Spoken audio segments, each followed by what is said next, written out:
sana sisi kama Waafrika kuendelea kushuhudia yale ambayo tumeona pale Tanzania, nchi ambayo tulikuwa tunatarajia ya kwamba kuna wazalendo, kuna ukombozi sahihi. Chenye tumeshuhudia ni chamba ambalo linaturudisha nyuma zile enzi ambazo wengi wetu hata hatungetarajia kuzungumzia.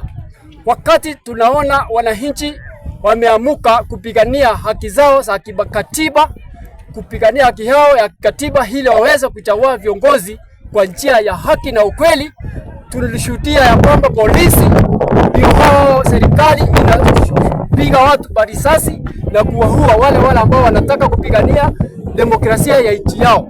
Tunakashifu kitendo hiki kama kitendo ambacho kinataka kurudisha ili bara letu la Afrika nyuma. Mahala bara letu la Afrika tumeshuhudia mambo mengi ambayo yamechukua maisha ya wananchi wengi katika nchi nyingi kwa hili bara letu la Afrika.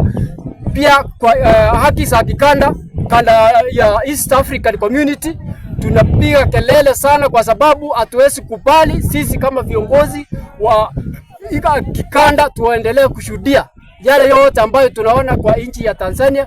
Maanake kitu cha muhimu kwanza na cha maana kabisa kwa mwananchi yeyote ambaye anakaa katika bara la Afrika anatarajia ni kuona viongozi ambao wanachaguliwa kwa njia ya haki na ukweli, na kusiwe na yale ambayo yanafanyika kupitia njia ya kukandamiza haki ya mwananchi. Maanake amani haiwezi kuwa kama kiongozi hawezi kuchaguliwa kwa njia ya haki na ukweli.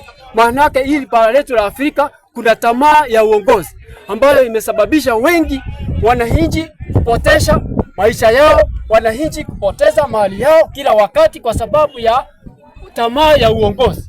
Tunalia sana na tunaomba hata wale friends wetu kutoka nchi za mbali, hata ikiwemo pale Ulaya.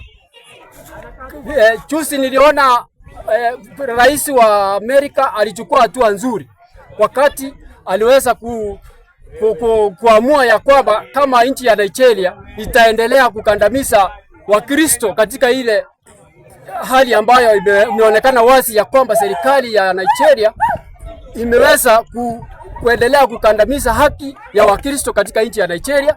Kwa sababu tunazungumza hayo kwa sababu iko katika bara hili la Afrika na ni changamoto ambazo tunafaa kusimama tukashifu na tupigane nazo, tuondoe kabisa.